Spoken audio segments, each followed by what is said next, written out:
el presidente Sánchez presentó el plan de recuperación y resiliencia. Para entender, es decir, es el tema del plan de los proyectos para que se van a financiar con los fondos europeos.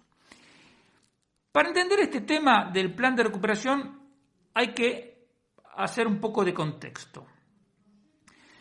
Desde hace 5 años, el tipo de interés de referencia del Banco Central Europeo es el 0%, desde hace 5 años. Y al mismo tiempo, el Banco Central Europeo ha hecho todo lo posible para aumentar la liquidez y el crédito en la zona euro, incluso yendo mucho más allá de lo que ha ido cualquier otro banco central en Europa a lo largo de toda la historia de Europa, que es muy larga. Da facilidades a los bancos, ha comprado y sigue comprando cada vez más títulos de deuda en el mercado secundario, etc. Entonces, a lo largo de estos 5 años de crédito abundante y baratísimo, las empresas españolas han emitido títulos de deuda por un valor neto, es decir, han incrementado la emisión de títulos de deuda en unos 46.000 millones de euros. Y al mismo tiempo los bancos han dado una cantidad más o menos parecida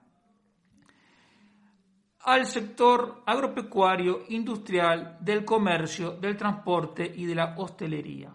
Es decir, que entre los bonos que han emitido las grandes empresas y el crédito bancario que se ha dado a estos sectores, tienes que en estos últimos 5 años se han dado unos 90.000 millones de euros de crédito para financiar proyectos de inversión del sector privado. Es difícil pensar que haya quedado algún buen proyecto sin financiar. Es más, dado que los tipos de interés están artificialmente bajos, lo más probable es que se haya dado crédito incluso a proyectos que en realidad son antieconómicos, proyectos que en una situación normal no se habrían podido financiar, y por lo tanto no se podrían haber realizado. Y ahora llegamos a este plan presentado de manera ampulosa con el título de Plan de Recuperación, Transformación y Resiliencia. Y este plan pretende convencernos de que el sector público español ha sido capaz de encontrar proyectos de inversión rentables por valor de 70.000 millones de euros. Entonces, yo te digo 2 cosas. El sector privado, te lo repito, tiene crédito abundante y más barato que nunca. Por lo tanto, uno no puede pensar que hayan quedado proyectos buenos sin financiarse. Incluso el riesgo, como te acabo de decir, es que se haya financiado proyectos antieconómicos. Bueno, lo otro que tienes que prestar atención es que aunque todo el mundo está hablando de 140.000 millones de euros como si fuesen a llegar la semana que viene, el plan de Sánchez es por la mitad para gastar el 2021, 2022 y 2023. El resto es a partir del 2023. Entonces, ¿tú crees que el sector público español puede haber encontrado proyectos de inversión rentables, es decir, que tengan sentido de llevar a cabo por 70.000 millones de euros? A mí es algo que realmente me sorprendería porque, digamos, el negocio de los bancos es justamente financiar los proyectos rentables. Entonces, y justamente en este momento que el negocio bancario está complicado porque los tipos de interés son muy bajos, justamente es cuando tienen mayor interés los bancos en financiar todo lo que puedan. Entonces, ese es el primer punto. Pero el otro punto es que el sector público no tiene ningún incentivo para encontrar proyectos de inversión rentable. ¿Por qué?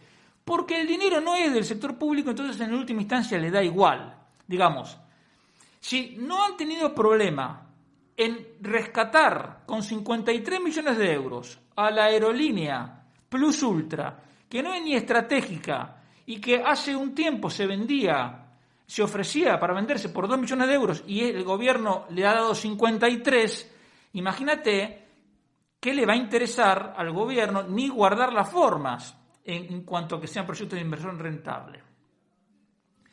Pero si te queda alguna duda o tú dices, bueno, no, en el sector público español hay gente competente, que es verdad, hay algunos funcionarios de carrera que son muy buenos y deben haber hecho un buen trabajo. Probablemente lo han intentado, pero si tú te lees las 211 páginas del PDF de este plan de recuperación, transformación y resiliencia, ya no te queda ninguna duda.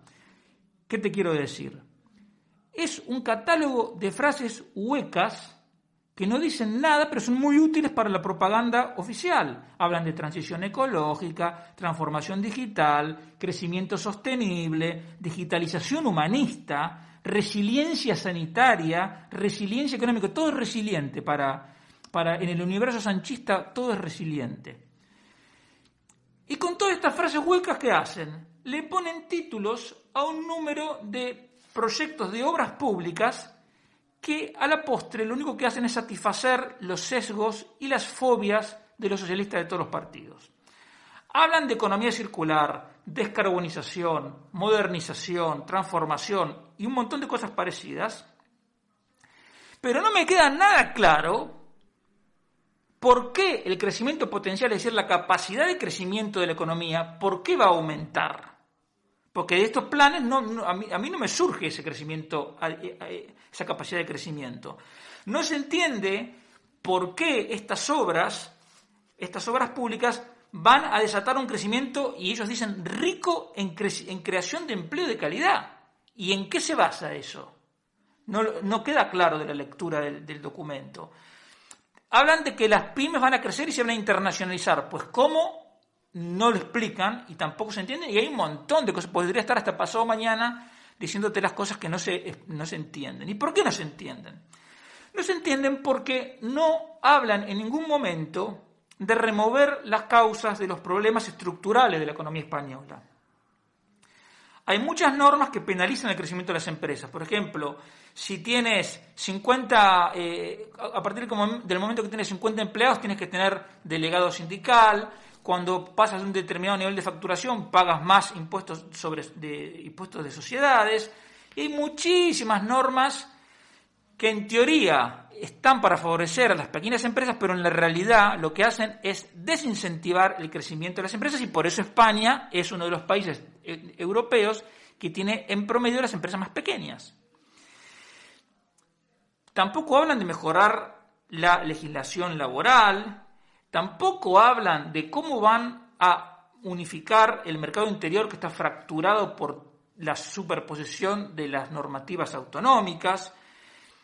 No hablan de cómo van a solucionar la multiplicación de regulaciones e impuestos. Te comentaba hace unos días la cantidad de normas por día, eran como 17 normas por día laborable para el sector de la hostelería, del comercio, una auténtica locura. De eso no se habla. No hablan de cómo corregir la sobredimensión, el tamaño exagerado del sector público, ni de cómo van a corregir el déficit fiscal, ni de, por lo tanto, cómo van a corregir la deuda pública, que son riesgos muy graves que está enfrentando la economía española. Tampoco hablan de la presión tributaria, que ya es alta y además es creciente, y muchísimas cosas más que se dejan en el tintero. Si tú lees, como te digo, las 211 páginas del plan, uno se puede quedar con la impresión de que Pedro Sánchez es el presidente más reformista de la historia de España. Pero hay un truco, porque claro, tú dices, qué raro, porque él todo el tiempo habla reformas, pero ¿cómo tantas reformas? Tú empiezas a hacer memoria y dices, pero sí, ¿qué reformas? El truco, porque con Pedro Sánchez siempre hay un truco, es que él le llama reforma a esas cosas que no son reformas. Llama una reforma a la ley Celaá, dice reforma educativa. A las subidas de impuestos le llama reformas, dice modernización del sistema fiscal. Y al ingreso mínimo vital también le llama reforma, cuando es un plan que en última instancia busca tener voto cautivo. Incluso, para que veas que el gobierno no tienen medida, digamos, cuando se trata de exagerar, van a por todas, se jactan de fomentar el uso del español en el ámbito de la inteligencia artificial, cuando ni siquiera los alumnos en las escuelas pueden hablar tranquilamente el español porque hay en Cataluña profesores y comisarios que castigan o reprenden a los niños que hablan español en el patio de la escuela. Y hay muchas aulas en donde los niños no pueden hablar en español. El otro día salió en prensa una niña que la castigaron, incluso le pegaron por haber dibujado en un trabajo, una niña de 9 años, una bandera de España y que decía Viva España. Y Sánchez, en ese contexto, tiene la cara de decir que fomenta el uso del español en la inteligencia artificial. Pero además, Sánchez habla, uno no sabe si reír o llorar, habla de mejorar el clima de negocios, cuando lo que ha hecho Sánchez es conformar un gobierno sostenido en el apoyo de comunistas y separatistas. Los separatistas han dado un golpe que quebró la estabilidad institucional del país y los comunistas, por su propia naturaleza, viven atacando el derecho de propiedad.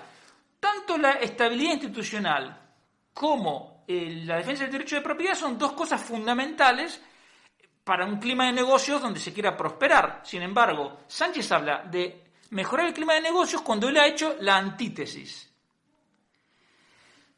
Mi conclusión es que, al final, este plan presentado por Sánchez es como el plan E de Zapatero, no sé si te acuerdas, el plan E, que pusieron carteles por toda España, pero a lo bestia. Y por lo tanto los resultados que cabe esperar son similares. El plan E, en su momento, permitió alguna mejoría temporal y después se perdió. La diferencia entre Sánchez y Zapatero es que Sánchez está mucho mejor asesorado que Zapatero en cuestiones de marketing y por eso ha hecho creer a mucha gente que estamos en un punto de inflexión en la historia. O sea, él lo presenta, este plan, como, digamos, le da una importancia como cuando España ingresó en la Unión Europea. Una cosa realmente descabellada. En realidad no es más que un plan de gasto público que van a gastar en las cosas como todo gasto público, en lo que se le ocurre a los políticos, en lo que le guste a ellos, no en lo que necesite la economía, no en lo que necesite la gente. Incluso si hay que beneficiar a algún amigo, se beneficia, como en el caso del Plus Ultra.